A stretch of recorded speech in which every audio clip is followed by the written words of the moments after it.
Hey, welcome to How's It channel. In today's tutorial, we will teach you how to remove numeration from some pages in Word 2019. Open the document you need. Go to the Layout tab at the top of the window. Click on Breaks under Page Setup and choose Next Page. Scroll down to the next page and click on the footer. Click on the Link to Previous in the top of the page. Delete the number in the footer. In our case, it's 4. You can see the page has number 3, and the next page is without a number. Put the mouse pointer in the beginning of page 5 and go to Insert tab. Click on Page Number and choose Bottom of Page, and then Plain Number 2.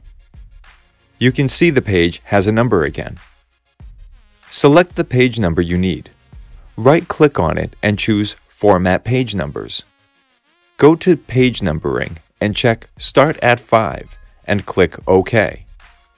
You can see the numbering now begins from the 4th page. If you scroll up, you can see all above pages have their own numeration. Thanks for watching the video.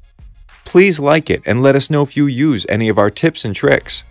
Subscribe to our channel. We upload new tutorials every day. See ya!